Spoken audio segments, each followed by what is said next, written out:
right. Looks like we're all back together. We followed the link this time. Yeah, That's we did. impressive. It's amazing when you send the link out. I don't know how that No, happened. it's amazing when you follow directions, which is why my name is not Numbnuts, but you guys are. No, you literally sent a link. You're just like the loudest voice. Like you double down when you're completely wrong. That is that true, Craig. You do. That is true. Even when I'm wrong, I will bow up. And you win. You win because you're like, maybe I'm wrong. Maybe you emailed us a link. We clicked on it and we are wrong. And I'm like, damn it. I'm so sorry. I clicked on the link that you sent. And Trey, you just got lucky, bro. I got lucky. You're just clicking on shit. You're just happy. I just closed my eyes and clicked a link. Yeah. I changed it. I'm here. It's okay. I'll claim the Numbnuts just for everybody. I'll change my name. If I like that. That's a good intro. Dwight's claiming Numbnuts. I'll claim the Numbnuts. I don't feel good about that though. But I'm ready to see what happens in the true Cabo view here. True Cabo view. Well, that is coming this week. I gotta say, I'm getting excited for a little. It's funny. I tell people like, well, I'm not gonna be here on this week because I'm going to Cabo, and they're like, oh, it must be nice. I'm like, I'm going for business. They're like, yeah, right. I'm like, well, exactly. It is business. I got plenty of that crap too. I don't say business. I say I'm going to Mexico for business. It sounds a little bit more Pablo Escobar. I like that. Yeah, because Acapulco does so much more business, Craig. I got to fly in and out. See what happens. But it could be in Mexico City meeting with, I don't know, department people. Yeah, somebody. Sounds good. I love it. All right. Well, who's been to Cabo, by the way? Pete, I know you have. Numbnuts, have you been? I have been a couple times. Yeah, actually. I have not been to Cabo. Yeah, so it's actually a super easy direct flight. Wait, Trey, ever? I've never been to Cabo. What? No, I've never been to Cabo. Okay, let me help you. No beaches, water's cold, but that means the resorts have amazing there's pools. plenty of beaches, but if you go in, you will die. Why? The surf and undertow is that big. It's really cold water, and the surf is deadly. And it smashes you probably against cliffs. The resorts have some of the greatest pools ever. I watched a guy go in and be like, "No, I'm fine." And big dude, muscular dude. This is 10 years ago. Watched him. One of my best buddies at the time got picked up into a 20-foot wave that breaks right on the beach. Picked up and slammed on the beach so hard, like he got up and his shoulder was down by his belly button, like just gruesome. He's like looking at you. Is it bad? Yeah, he's like, I don't want to look. Is it bad? You're like, no, bro, you're fine. You're fine. I was like, dude, your clavicle's like completely gone. And then the worst part of that is he's in a Mexican emergency room. No, totally. And I tell you what, that is the danger part about it. Is the break. It breaks right on the beach, like giant ass waves right on the beach. So it's not like they're slow rollers like Hawaii, where you can it's got rip tide, but it's freaking beautiful and fun, and there's so much to do in Cabo. And that's awesome. We're gonna learn a lot too, which is gonna be fun. Totally. All right, Dwight. Anything else on the Cabo? No, just kind of we're excited about the fact of complete immersion in that and getting a chance to deep dive, not only just in getting to be around everybody, but getting to be around each other and kind of deep diving on some of these things. Obviously, we get on a pod and how much ideas come out just on this, but you can imagine having everybody together and starting to answer some of these questions. But yeah, I would encourage, even if you're listening to this, and I think I've said this more than one time on the podcast, but like get in a group of like-minded individuals, regardless of your stance in your practice life cycle or where you are. But like, it doesn't have to be all dentist. Like I get a lot of my ideas and innovation from non-dentists, honestly, because I talk to people in my YPO or I have a mastermind of men's group and as well. And so it doesn't have to be that, but get in a situation where you feel like you are amongst peers that are equally yoked in terms of your ambition and your intelligence and your, someone you want to emulate, someone who's a great husband or wife or father or mother, whatever it is, surround yourself by like-minded people or people that you want to aspire to be. Yeah. I like that little differentiation, Peter, but by like-minded, whatever you want to create, find a group that has that. Right. So it might be that your mentality is not really great. So find a group of successful people, and your crowd is really important. I was looking at, I think, the power of immersion learning, because we've seen it, guys, when we put groups of Bulletproof masterminders together, we see transformation. And I was always wondering, like, why is that? And I kind of dug in a little bit And there's a book that we've all read, and it's kind of, it's almost like iconic at this point. It's Napoleon Hill's Think and Grow Rich. But he shared this. Like, this is when he started talking about the idea of mastermind, was back in 1937. And he was sharing these ideas about it being like anytime two or more are gathered, there's a third mind that shows up. And it's the magic ladder. It's the magic ladder of success. The process of mind blending here is described as the mastermind may be likened to the act of one who connects many electric batteries to a single transmission wire, thereby stepping up the power passing over that line by the amount of energy that the batteries carry. Each mind, through the principle of mind chemistry, stimulates all other minds in the group. And I was like, that's a perfect explanation of why it's the immersion of it is great. Yeah. And obviously the Zoom we do is great, but like, that's the perfect, that's everyone gets to level up, learn from, and it's just really cool. So I personally am excited, and I like that we do it in really cool places, right? Deer Valley and Cabo and things like that. So anyway, I'm excited. And I'm excited to see you guys. But the main component to that, you have to realize, though. Wait, don't gloss over that. Peter just said something nice. Nice. So just that was the one time he said, "I'm excited." Document it. Stop. It's October 17th. Yeah. He said, "I'm excited to see you guys," which literally means I love you guys so much in Pete language, because he's such a cold motherfucker. I said, I'm excited to see you guys. That is just, I just didn't want to gloss over that. So sorry, Numbnuts, go ahead. I didn't want to. Yeah. So Numbnuts is going to speak for a second, but I want to make sure that that's posted. That's the same time. Okay. He was nice. There was a heart on that. The most powerful thing there is not only that unity, but I think the immersion concept of being away from your current space. Why do I bring this up so much right now? Is that after COVID, everybody thinks that they can do everything through video from their own space, and that they're going to get the same ROI from coaching, consulting, or personal interaction as we did from that. And the truth is getting away from my ecosystem. Like, I love it. Listen, I know people come and visit me here. Right? It's great. But it doesn't mean that my ideas are as open, because they're still tethered to these walls. They're still tethered to the environment in which I'm in. And my natural tendency is to stick with status quo because I'm in these walls. Preach, Numbnuts, preach. We got to get out so that your numbnuts don't continue being numb. You got to get out there, and you got to create an environment for yourself. And that's the beauty of what I think Bulletproof does well on the mastermind, and other masterminds do it well. It's get you out of your element, so that when you hear a concept, you can actually sit back and be like, would that apply to my space over there? And that's what makes all the difference. It's more abstract, you're saying. It's kind of, it's not, you're not in the walls. I love that, Dwight. Well, you can be physically inspired. You can go to inspirational space. And Peter and I were very deliberate when we talked about that. We have to find spaces in our vision. We actually said that. Like, when we started out, we were like, we want to go. Craig is always like, let's go to inspiring places. Do we have the first summit? That was the thing. That's why, honestly, it was in Atlanta at the St. Regis. Like, let's go to a nice place, whether or not we lose money or not in this conference. Let's go to a nice place, because it inspires a different mentality, right? Yeah. You feel Dwight, don't special. you remember, like, at Terranea in LA when you and I were sitting there, and like we could see pilot whales on the coast and stuff like that? Like, we could have had that at the Ramada in LA, you know, and weed our way through the encampments of tents and probably made a lot more money, but it wasn't inspiring. And that's the most important thing, is that you should be physically inspired. And I want to touch on one thing about getting in the right group. Some people will tell me, and I have this dental friend, and he's a masterminder as well. Not a masterminder in our mastermind. He has his own mastermind, and he'll consistently tell me, I only touch base with him maybe once a year, but he's like, man, I got to hang out with you and your people more. I'm like, well, why? He's like, I'm the smartest guy in the room on all the conversations, and he's not growing. But obviously, he's not making any changes in his life, so it's serving him. He likes to be the smartest person. I don't like being the smartest person. I want to be. I always want to feel like I am the dumbest person in the room, which fortunately for me is not hard to feel that way. But I just think if you're the one who's is the smartest, then it's gonna limit your growth. And this guy obviously wants to be that.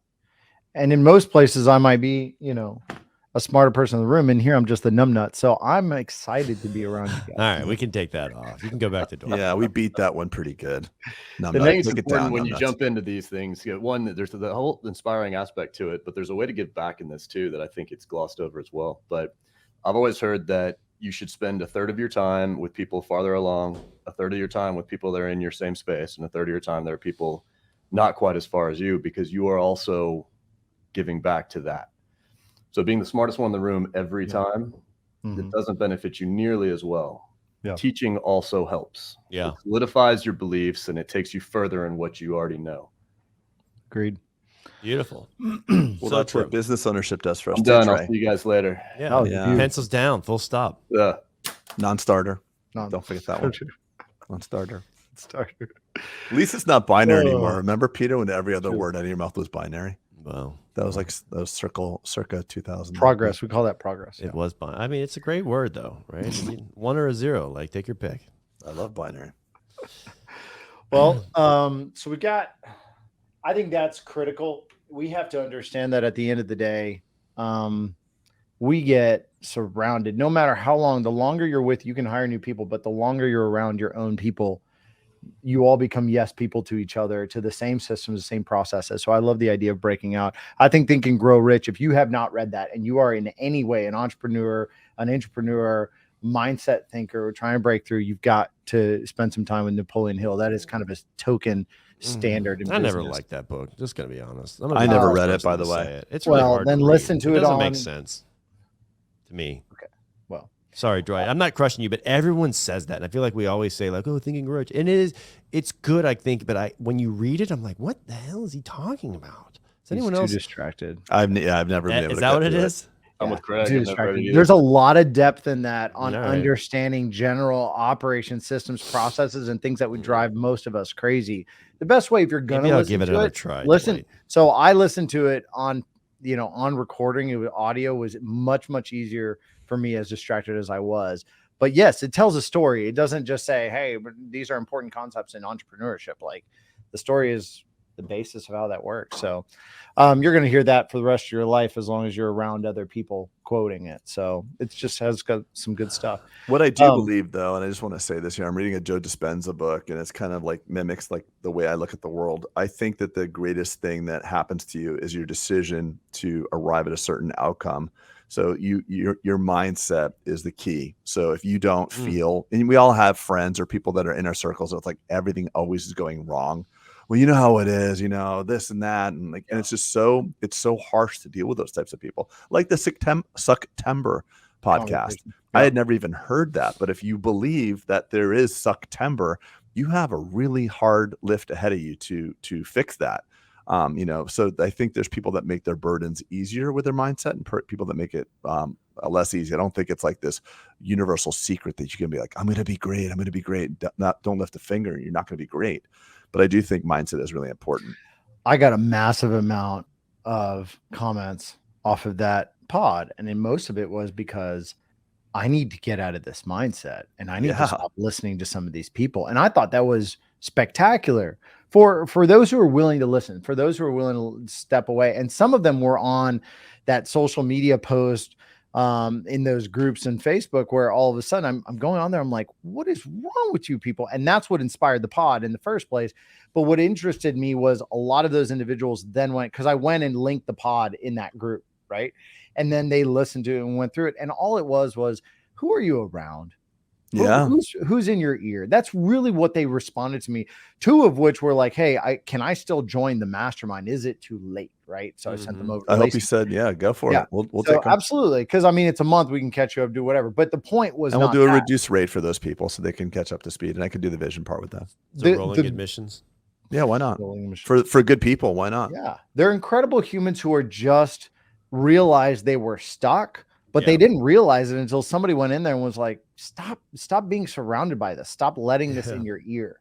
And I think that was in essence a breakthrough that I heard even this last week from individuals. And sometimes breakthroughs don't have to be massive, but they can just, for a mindset breakthrough, that is massive. It will change everything. And I told one of them, I said, for you to realize you need to be around the right people for what's going in your ear, this is the best prep you can have to a recession, to whatever is coming our way.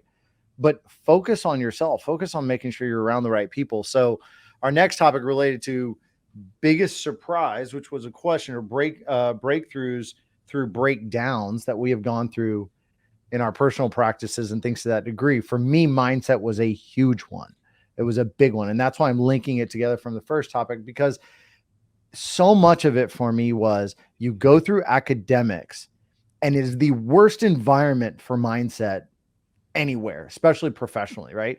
You get told you're not going to make a lot of money. I remember walking into the original practice I walked into, Fort Bend Dental, and it had been created since 1987, this and that. And the first thing that happened to me was the original office manager asked me, first day I walked in, to sit in the chair in her office, and looked at me and said, "You're not going to get rich here.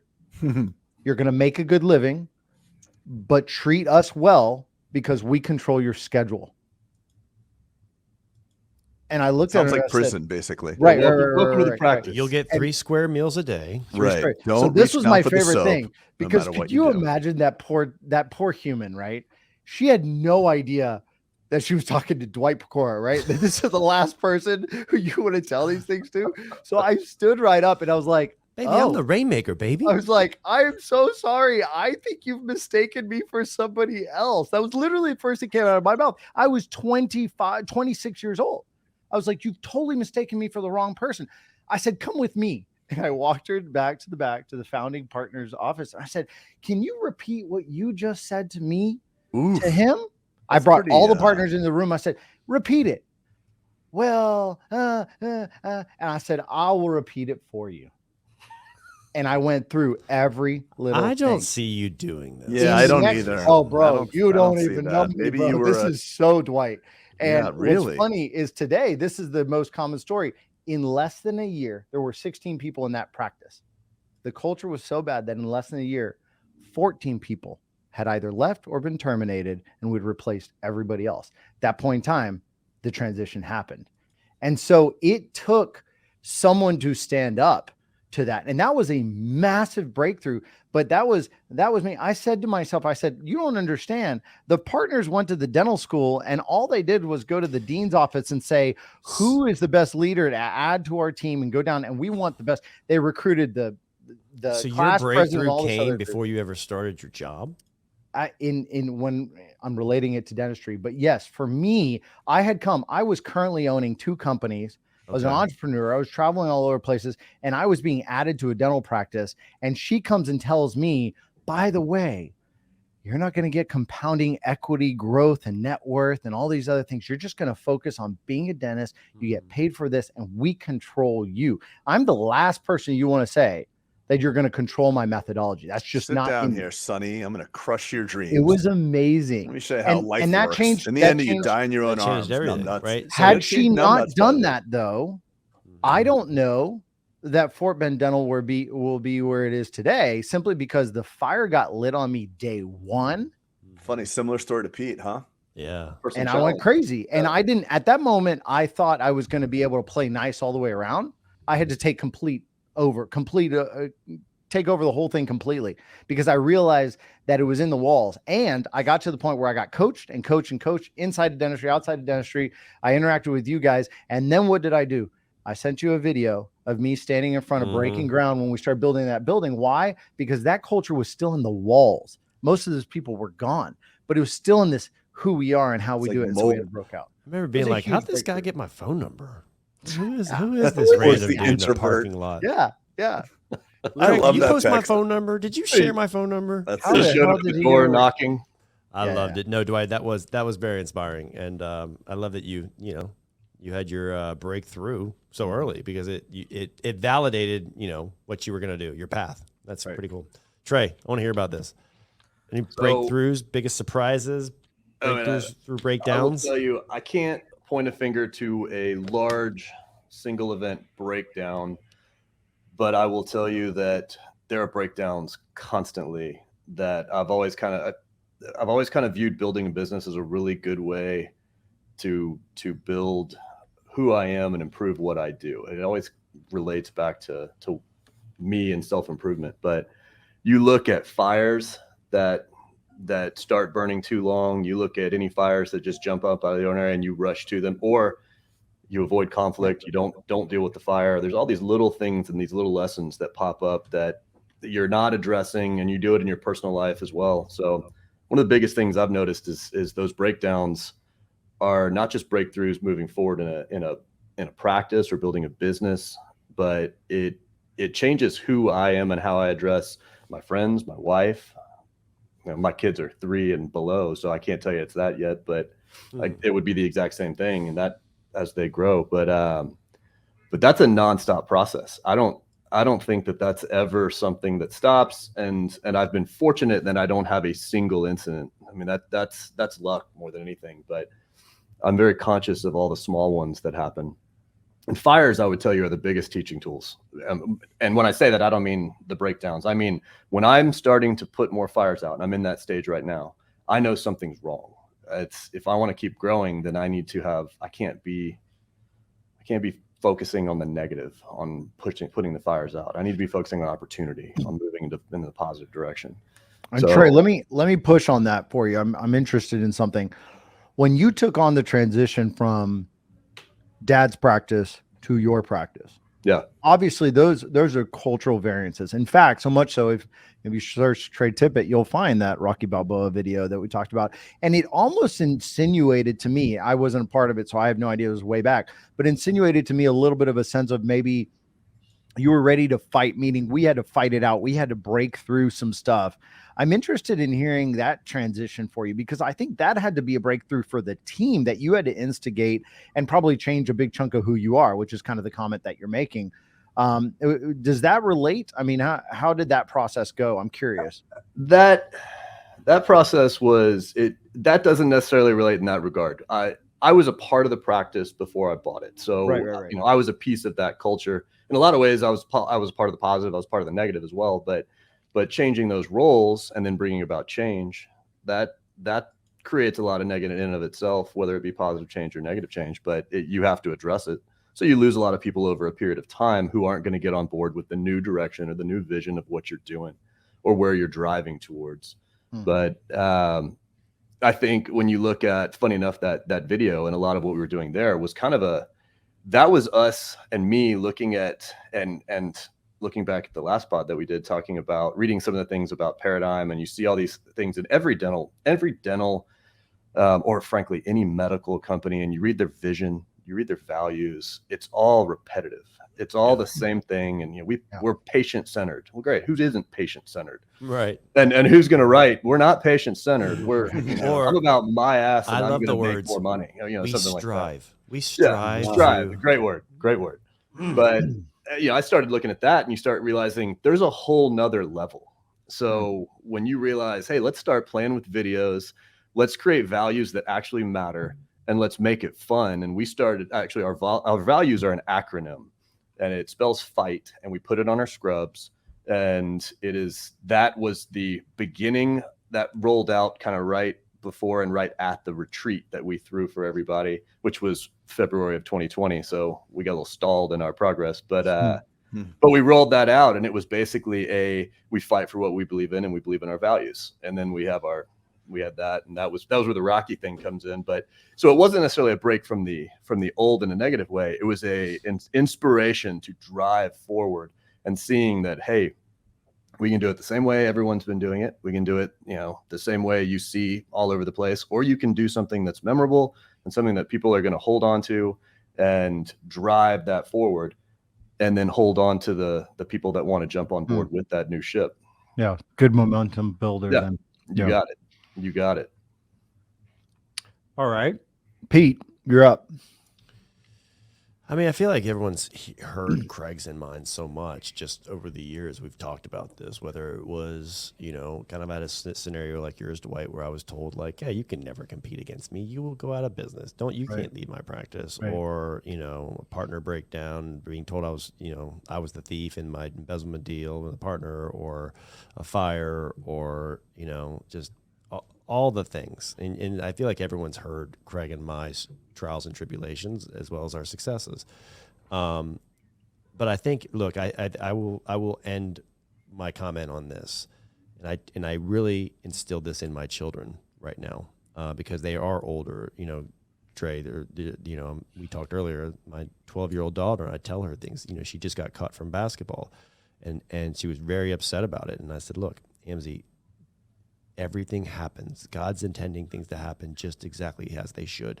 And you may not see the blessing right now, right? But you're going to have, this is going to be the first of many upset and tragedies in your life. And you have to reframe the narrative. And I always tell people, like, everything's a blessing. You just need to kind of need to zoom out a little bit. And almost without fail, Dwight, when I was playing the woe is me card in my life, right? Oh, a building burnt down. When I was playing with the woe is me card, 3 months later, 2 years later, whatever it is, I was able to look back and say that was one of the best things that ever happened, right? And there's just always such a silver lining to things. And I think that life happens for you, not to you. And so, you've heard this all from me before, so I think it's good that you said it all again, though, Peter. I agree. It's so important. Half the reason why the two people on the bottom of the screen have gotten to where we've gotten is because you two have shared that. I mean, you all have been coaches of ours for a long time. I mean, that's why it should be. Craig, you're real good about keeping us in this mindset. So what Peter said is exactly what I was going to say.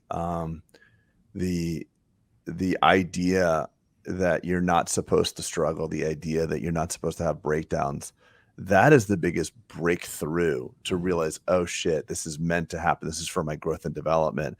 And Peter is really good at being, when the shit hits the fan, like he can pull the woe is me thing sometimes, but when Peter's backed up against the wall and left with no options, he is always going back to that default of like, this is for me. I'm going to persist. I'm going to do well. And I think the first point is the idea that you're meant to struggle. Everybody that's listening to this, that's saying, woe is me, why is this happening to me? It's happened to all four of us in great forms. So number one, we're all meant to struggle. And number two, it is meant for your fulfillment and your development, and everything has a silver lining. And when you adopt that psychology around struggle, the struggle itself disappears. It's like you cannot be injured if you release the sense of injury. So if you have to be a part of the process to say, this is going to hurt me, this is going to set me back. If you're unwilling to see it that way and say, there might be something else in a year or a month or down the road, you disarm that process. And that psychology is powerful, super powerful. So breakdown specifically, I could name 20, but the biggest breakthrough is the idea that breakdowns are for me. One thing you've always told me too, Craig, and it's resonated so much, is that you're like, look, life is not happiness is not the absence of problems, right? It's the better qualification of those problems, right? Your life gets better and you're still solving things, but joy comes from solving issues. And sometimes that issue might be something that at the time it happens, it seems catastrophic to you. And there are some. Look, there's death, there's cancers, there's things like that are catastrophic. I'm not trying to say like everything happens for a reason, but like I experienced both of the, So in my world, so. But the other side of those, like with the cancer struggle, I mean, right. It's even with that scare, it's crazy to think that there's a net positive to a family member having cancer. But I think as an outsider looking into your life, I think it was a net positive. Totally. I'm going to wish this on you. Right. No, I get what you're saying. I get what you're saying. And we're also tend to be fixer types, right? And once you are building and supporting people, if we have nothing to fix, anybody on this call get depressed, you got nothing to fix. I mean, no, you just get better quality problems. You buy a lake house and you have to fix that. You have a raccoon in your attic. Jet skis and stuff like that. Yeah. Right. I was on a boat yesterday with a guy who's a very, very wealthy man, and he was just telling me about like this boat he has. It's a yacht. And he took like 20 minutes to tell the story about how his stewardess was like such a problem, and he couldn't deal with this and managing these people. And I'm like, listen, as long as you own the boat and the boat doesn't own you, I think we're okay. And I think for all of us who are reaching another level of success or wealth, there's certain things that will orchestrate quality problems. Like if your life is not complex enough, you'll buy that boat. Yeah, your 25-year-old self would love to have that problem. I know. Yep. Interesting. That's great context. Great context. Speaking of that, there's one thing I want to end on this pod, and can you guys hear me okay still? I want to end this on something that's come up recently. And I've been going through kind of financial discussions with some of my mentors and things like that. And I was thinking about how let me poll you guys. How many of you on this call track your net worth month over month? You do. Okay. So maybe not month over month, but not on an once a month. Quarterly, at least? Yeah, quarterly or twice a year. I would actually say I probably quarterly as well, Craig. I was shocked to hear the amount of people, as I've kind of been curious on this, that just don't have a fucking clue. Don't have a clue. Yeah. And what circle though? In those? Okay. Well, some were dentists. One was a physician. One was a derm. One was just a regular business. Oh, that's owner. A different crew. I'm thinking like your YPO friends. No. Well, no, but some of those I haven't asked them, but you get a different answer, I think. Yeah. So what I was thinking was like, it's interesting in dentistry that we are fanatical about our dental intel, right? We are our chairs and our new appointment rate and our revenues and this and that. But like, we then get a little bit negligent, potentially. I'm not drawing generalizations, but potentially we get a little negligent with the ultimate KPI for us and our family, which is probably personal financial freedom. And just like Pearson's Law, Craig, do you notice that kind of as you start being a good disciple of tracking it, that it's gotten better? 100%. 100%. Right? So just like Pearson's Law, what you track increases. What you give attention to gets life to. And it also either can bring you, hey, I've got some work to do, or wow, I really am in a better situation if shit hits the fan than I thought. And I think there's blessings in both of those realizations. But without knowing, without picking your head up out of the sand, which I know I've used now in 2 podcasts back to back, you just don't have the awareness. And so it's a very valuable, and so I actually have a template. I was looking for the template that I've used, and I'm going to post this template. Oh, very valuable, Peter. That's awesome. I'm going to post this template on the Mighty Network. Cool. It's the one that I've used for years and years and years, and it's been well, and it actually calculates things. It takes your liabilities versus your assets. You can add other tabs and talk about debt service and things like that. But it's a helpful exercise, and if it's eye opening one way or the other, that's awesome. I'm glad that you came to that realization.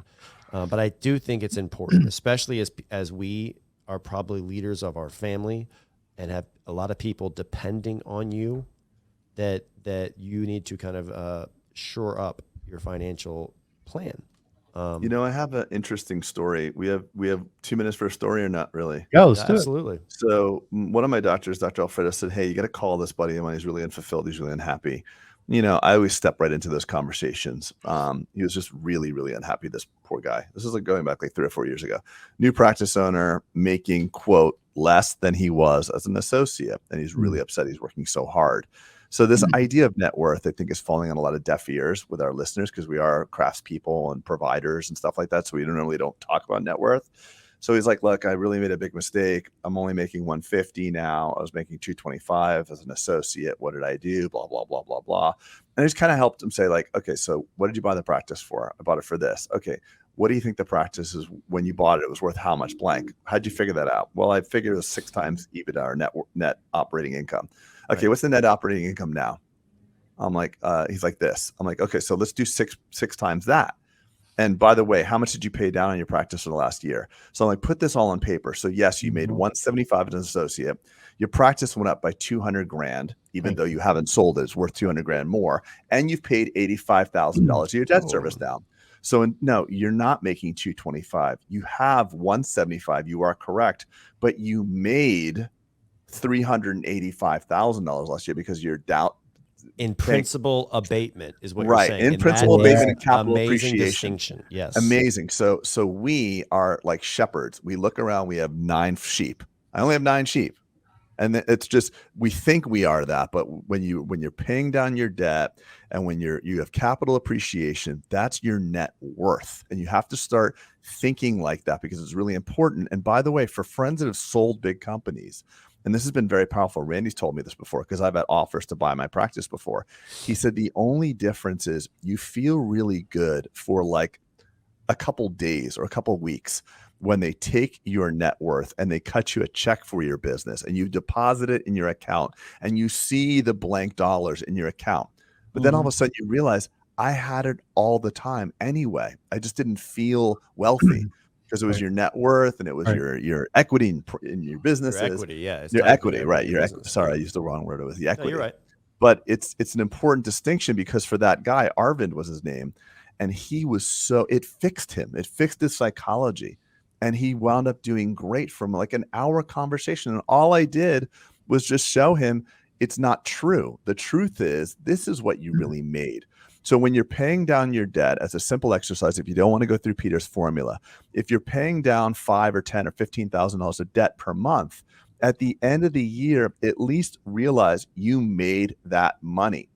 So you pay down $50,000, $70,000, $80,000, $100,000 in debt. That goes from right pocket to left pocket. 100%. You can't spend it, but the best thing of all is it's no longer a liability. Right. Right. It's an asset, not a liability. Yes. Right. And that you have to break your mentality of what do I get paid to what am I worth? And that's a big, and then you feel better. When you feel better, you make better decisions rather. And it's the game that big boys play, and even us. Yeah, they play the net worth, not like what'd you make last year. It's like, what are you worth? You know, right. I think that's summed up in a good way of looking at. You should focus on the balance sheet, and if you show me someone that has a good balance sheet, I can show you someone that their P&Ls are solid. They've engineered good cash flow. It does not go the other way around necessarily. Okay. Focus on the cash flow. You get hung up on your salary, then you don't necessarily transfer that over, and you can get lost in how that moves over. So balance sheet's important. Simply put, too, Trey, is, what I just want to add to what you're saying. One of the traps of being a dentist is we are very high salaried people, and high salaries screw you up because we make a lot of money. Even associates, $200,000, $300,000, $400,000. Some of those guys, $500,000, and that's where you can't get ahead. Because you'll spend what you earn. And like we had Scott Gallo in the podcast, and Scott was like, I'd never made more than $150,000, $200,000 in salary in any given year. So these entrepreneurs stay lean because they're not making the money that we're making. So when they get an event and they exit a company, they're good stewards of that capital. We're not good stewards. We're like, hey, I made 400 last year. I made 450 this year. I'll spend 448. Yeah. And you never get ahead. That is the crisis. The balance sheets and business, we look at them, this and that, but if you're not getting a balance sheet in your personal life, you're not realizing. I love to always say, was this a compounding equity year for you? Or did you just get a paycheck? What do you mean by that? Meaning compounding interest, investments, equity growth, net worth compounding, because that is how you truly build net worth. Yes, maybe your mother or father or whoever was a doctor and they got great money, they made good money, and they put 401k aside. True net worth growth is if you have a compounding year or not. And many, many individuals out there invest in something, whether it's building a practice, getting involved. If you're an entrepreneur in a practice, invest in something outside, equity within real estate, other things. And as we talked about earlier in the other pod, now's the time. Don't be scared by what's going on in the rest of the world. Now's the best time. Now's the best time for the next 40 years. Yeah, assets are the only thing people run away from when they're on sale. When the TV's on sale, when the car's on sale, all people love that stuff. But when an asset's on sale, they hate it. And unfortunately, this is so rare that there's someone talking about this. Right. We are very highly educated craftspeople, and no one had this conversation with me. I had to learn this the real hard way. I was the guy who got out of school, made 90 grand with my dad, and bought a Mercedes right out the bat. Yeah, right out the gate. Yeah, that's coming. Enjoyed it, fellas. Dwight, I know you got a big day. Let's wrap. Knock out a case that got moved up because I'll be in Cabo with you fellas later. Well, and you were probably prepping for all of your pre-pod roast. So I do need to write a new batch. I'll write those on the flight down with Craig sitting next to me. You're not going to get anything done with me sitting next to you. Yeah. He'll steal all your energy. Well, Dwight can steal my energy. He's the one that called like the EUs are like 99. Let's go. Look at those biceps. You working out, you sexy human. It's going to be fun, man. It's going to be a great week. I'm pumped to see everybody. Yeah, can't wait to see you guys. See you great guys. time. Looking forward to it. Days. Awesome, guys. Over and out. See you guys.